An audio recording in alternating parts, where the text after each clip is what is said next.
The attitude is it can't be done because they haven't seen it. They're judging according to appearances. The people that are going to make it in the future, the people that are making it today, let me share something with you. History is being read, but it's also being written by people with imagination. It's necessary you take responsibility for it, that you make it happen, that you don't give up, that you don't take any objection or disappointment or defeats personally, that you keep on keeping on, that you don't decide that I can't make it because you can't see the light at the end of the tunnel, that you realize that's a part of the program. You must have faith. You've got to believe in yourself. You've got to believe in your abilities. You got to believe in your service, your company, your ideas, unquestionably. You got to have faith, and that faith gives you patience. That it's not going to happen as quickly as you want it to happen. When you got an idea, you want to move on. You might not have the money, you might not have the education, you might not have the support or the resources you need. What is that something that can keep us going, that will enable us to act on our dream? What's one of those keys that will begin to help us to discover the secrets to our dream? Here's what I want you to repeat after me, please, with power and conviction. Say, it's possible. It's possible. It's possible. It's possible. Most of us go through life with our brakes on, holding back, not giving all that we have, not sharing all of ourselves. Most of us go to our graves still holding on rather than releasing it because of past experiences, past defeats, past pain. We look back, well, it didn't work out then. It probably won't work out now.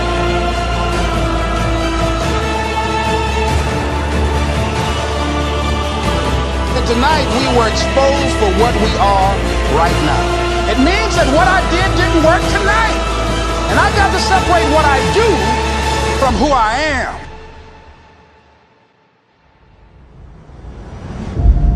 I feel like we all have two battles or two enemies going on.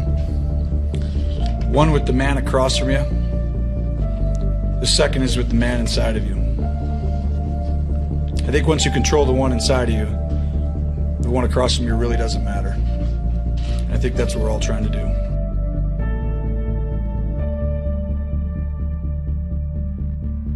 You aren't handed anything. You earn everything, every single day, over and over again. You have to prove it.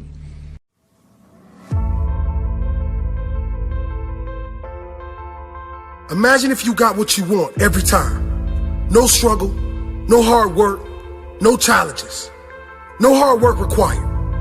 Some of you are saying that will be great. You would be weak. And then when something hard comes up in your life, you wouldn't know how to handle it because you have never gone through anything that strengthens you. You cannot grow without struggle. You cannot develop strength without resistance, without challenging yourself, without struggle. Pain is your friend. Maybe not in the moment, but for the evolution of your soul, for the long-term benefit of you as a stronger human being, pain is your friend. If you didn't have failures, if you didn't have struggles, if you didn't have disappointment, you could have no strength, no courage, no compassion. How could you? Those qualities are made from your pain and struggle. You are given pain because you are strong enough to handle it. You are given this life because you are strong enough to live it. Because you are strong enough to drive through it, to thrive through it, to inspire others through it. They will look to you and say, he did it, she did it, I have the strength to do it too. You are stronger than you think. You survived all your challenges to this point, and you will survive whatever is coming. But next time a struggle comes, I don't want you to curse the skies. Know that it was sent for a reason and a lesson. It might be to make you stronger. It might be to teach you patience. It might be for you to show others your spirit. There is a reason. So don't you give up. You have a purpose in this world. And you will only find it if you keep going and keep growing. Your struggle is a part of your story. Your struggle made you the person you are today.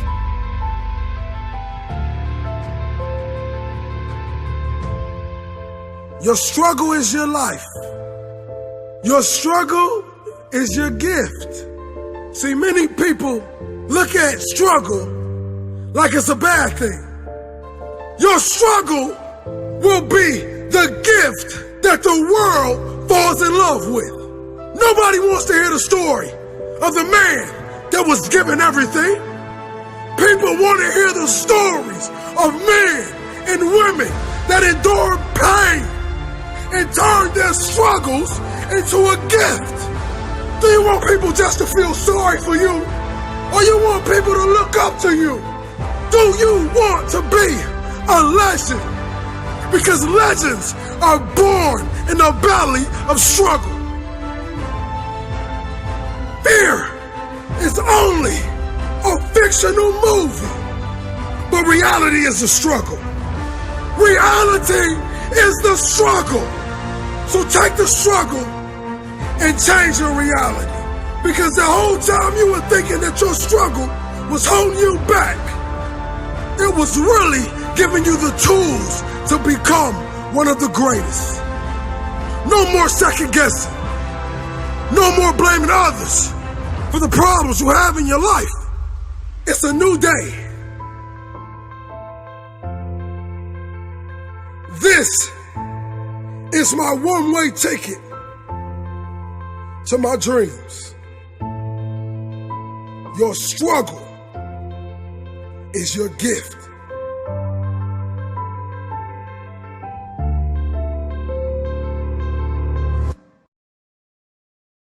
And I believe collectively as a group, we're going to kick the competition's butt because we understand how important it is to think, execute, and dominate.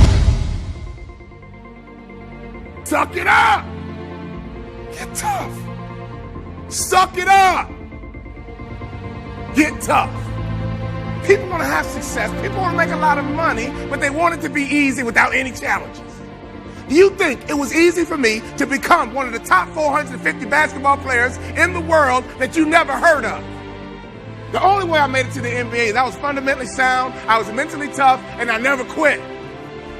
And even when I wanted to quit, I had people in my life that would make sure I didn't quit.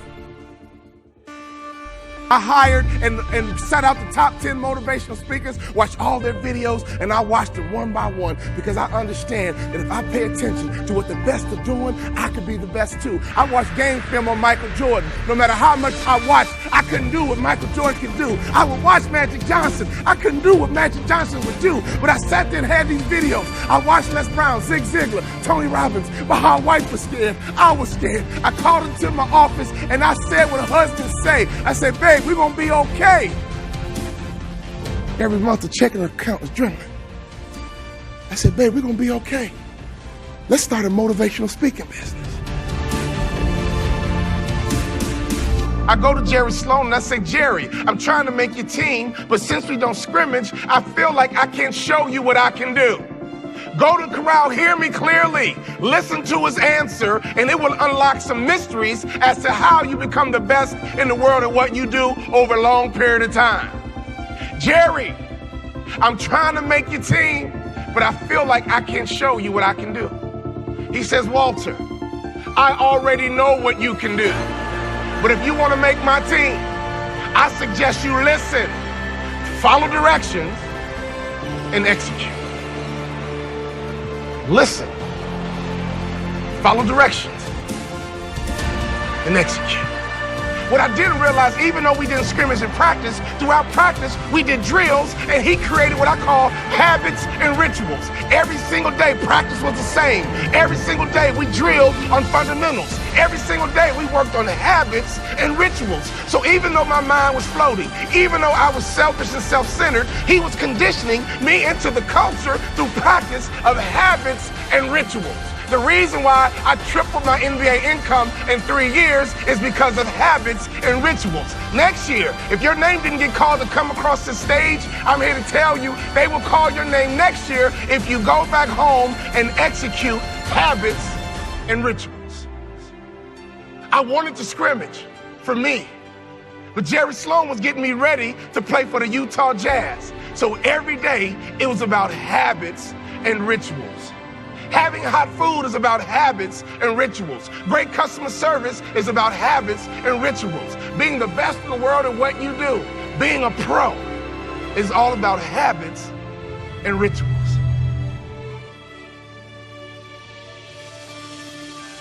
Let me tell you something. I learned a very valuable lesson when I played for the Utah Jazz. I had a point guard on my team who's arguably the best point guard in the history of the NBA. His name is John Stockton. John Stockton would go to a chiropractor 4 times a day on game day. You know what I said to myself? I'm not doing that. It doesn't take all that. John Stockton played 19 years in the NBA. I played 3. You would have thought I'd have been smart enough to watch a Hall of Famer and just shut my mouth, hop in the car, and go with them. No!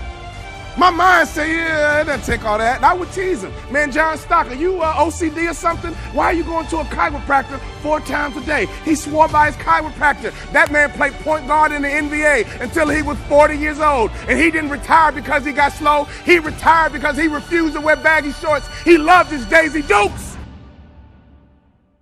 Every day on game day, that man would go to a chiropractor 4 times a day.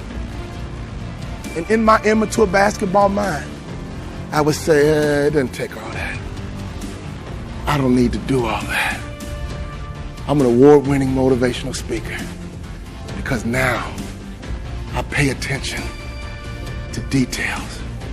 Another peak performance truth. Peak performers are detail-oriented. You mean you just gonna sit there and let the enemy take your stuff? You do recognize you're in a fight.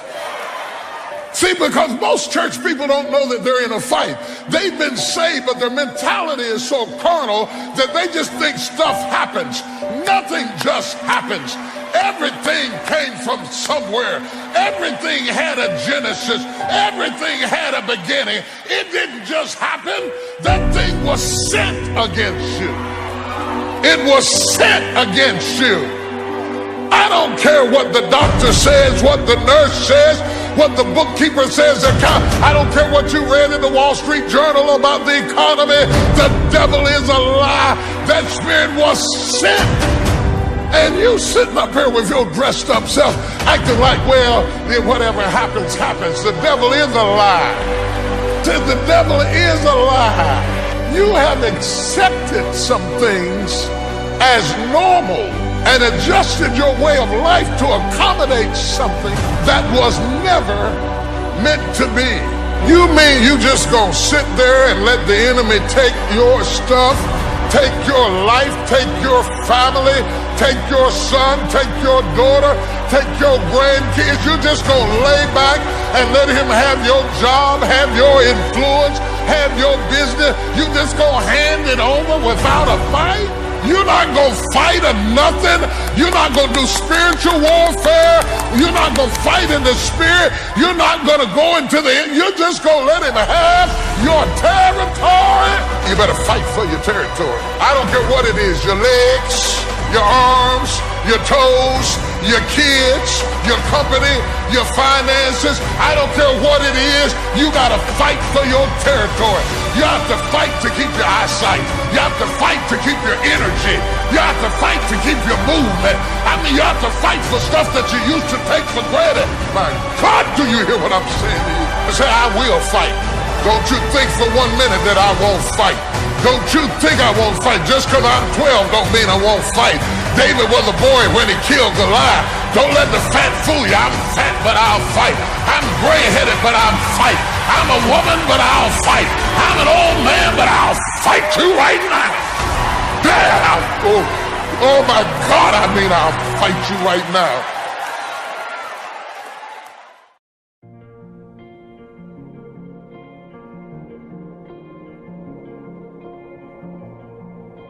Success is growth. Every day. Every day. If you go a couple days without feeling like you've changed something, if you've gone a couple days feeling like you're kind of the same as you were yesterday, then you get disgusted and you get frustrated.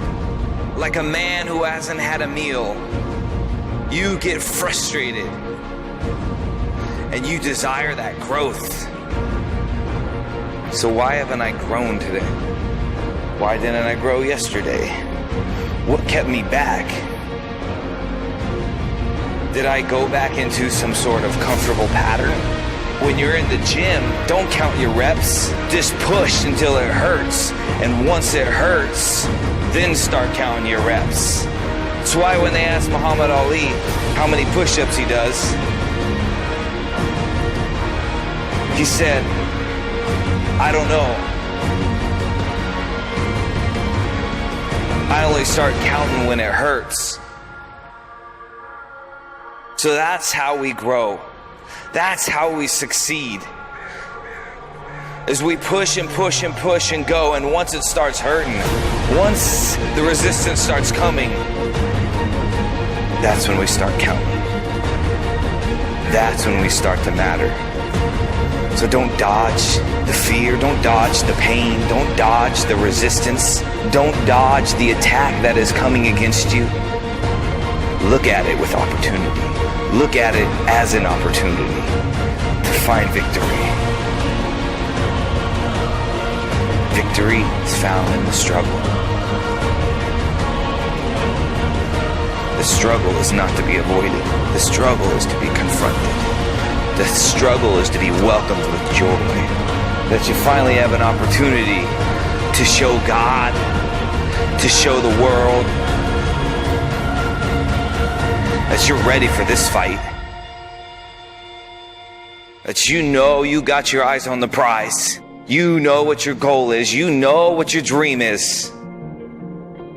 And you're going to demonstrate to God, to the world, that ain't no amount of struggle, ain't no high of an obstacle, ain't no strong army of hate and doubt gonna get in your way from this victory that is destined for your life, for this victory that is destined by you accomplishing your dream. You will accomplish your dream, because your dream is never going to give up on you. It'll stay with you. So army of doubters, army of haters, army of all those who said I never could, army of that voice inside of me that's tried to keep me down, army of that voice inside of me that's tried to keep me down, all of you will be slain one by one, because the victory is mine.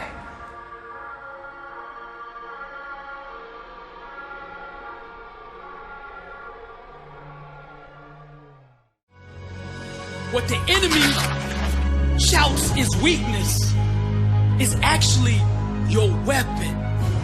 The truth is, you have no weaknesses, just strengths that you haven't discovered yet. Now the world will attempt to label you, categorize you, and box you in to a belief system that keeps you from being you.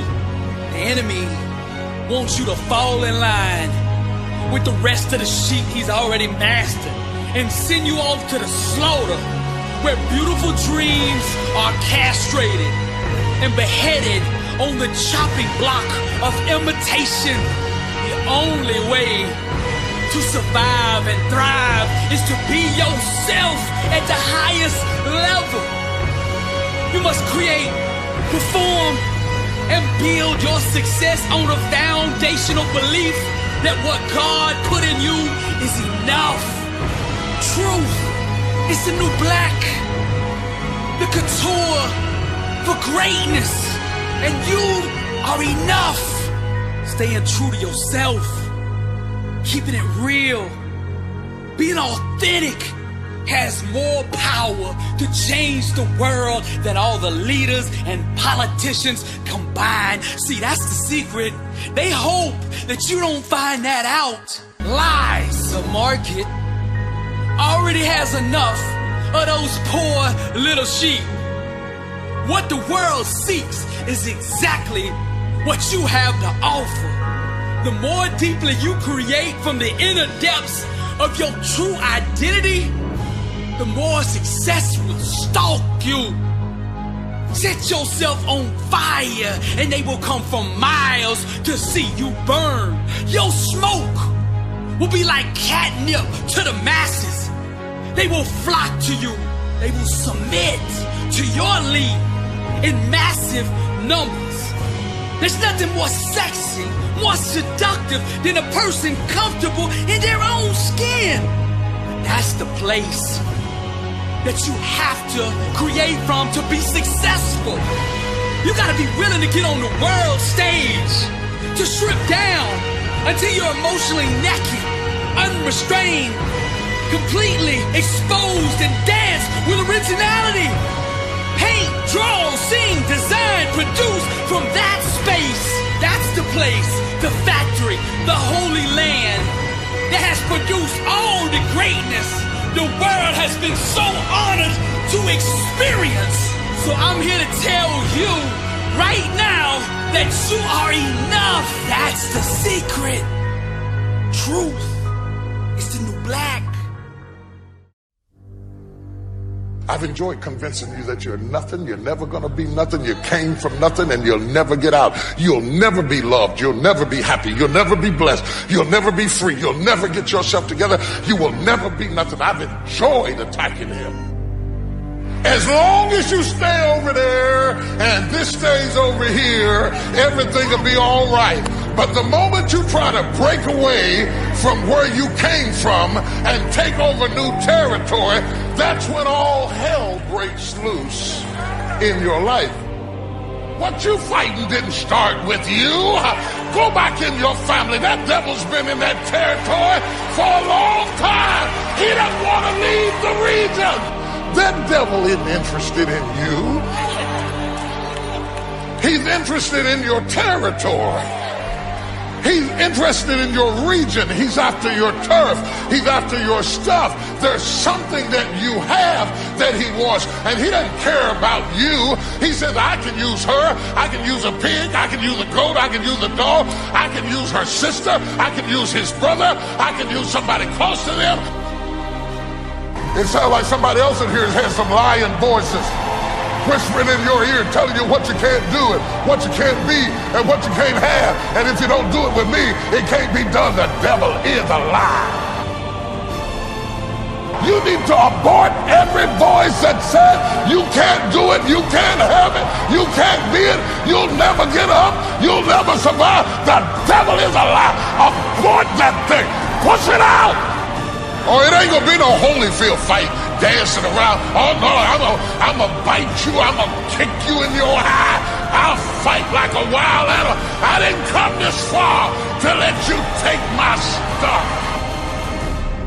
You have accepted some things as normal and adjusted your way of life to accommodate something that was never meant to be. If you don't possess what's yours, the enemy will possess your land. See, when you start running from one thing, you're gonna keep running from everything. That's why you need to stop running and face whatever you gotta face and deal with whatever you gotta deal with. Because if you run from Pharaoh, you're gonna run from the serpent, you're gonna run from love, you're gonna run from life, you're gonna run from responsibility, you're gonna run. When are you gonna stop running? This is a marching legion of enemies that are coming against you to bring you down. You think I'm gonna roll over and play dead while you take over my stuff? The devil is a lie. I will fight you. I don't mean no fancy fight. I mean I'll claw and kick and scratch and bite your nose. I'll fight you When he got through messing with your daddy, now he's gonna mess with you. When he got through messing up your sister, now he's after you. But I came to serve notice on the devil today. It stops right here. I'm going to fight for the territory. Somebody who's in a fight, give God a praise right now. And as long as you were a spectator, the devil was all right with that. But the moment you start raising your head and worshiping God, all hell breaks loose. Do you hear what I'm saying? Do you hear what I'm saying to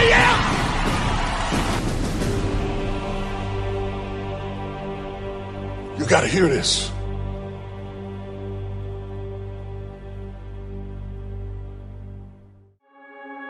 Don't give your territory over to the enemy. Now, in order to have territory, you have to have ownership. And the problem with you is that you might own territory that you don't even realize. That God has given you certain things up under your auspices and up under your authority that you've got to be prepared to fight for. Oh, y'all don't hear what I'm saying? And you're waiting, and you're waiting, and you're waiting, and you're waiting tired. Does anybody know what it's like to be tired? Trying to hold your head up, but you're tired. Trying to be tough, but you're tired. And one by one by one by one by one by one by one by one by one, they all went to sleep. Not just the foolish. I don't care how smart you are, you still get tired. I don't care how committed you are, you still get tired. I don't care how focused you are, you still get tired. Is there anybody here that can talk to me about tired? I don't mean the kind of tired you get at night. I mean the kind of tired where you wake up tired, go to work tired, eat your lunch tired, answer the phone tired, smiling tired, may I help you, grinning at people, praise the Lord, and tired, and nobody knows that you are tired. Some of you don't understand why you are so tired right now, but you don't realize you're just counting your workload from what is happening right now. But you have to remember that the oil started burning when you started hoping. It didn't just start when you started doing. It started when you started believing something is about to happen in my life. I'm going to get up. I'm going to go forward. I'm going to get out of there. And all of a sudden the oil is burning. You have to burn some oil to be able to wait. The Bible said, they that wait upon the Lord shall renew their strength.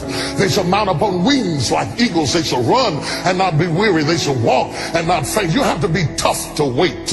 You have to be tough to work all day and go to school at night. You have to be tough to take 2 part-time jobs and put them together and try to make it do. Oh, y'all don't understand what I'm talking about. You have to be tough to start a service in a storefront with 2 members and the bills are higher than you got. You have to be tough. Is there anybody in here that's gone through a tough time in your life and you were waiting on a breakthrough to occur in your life? Yeah. Same place. They all were waiting. They all went to sleep. You couldn't tell who was wise and who was foolish until the crowd.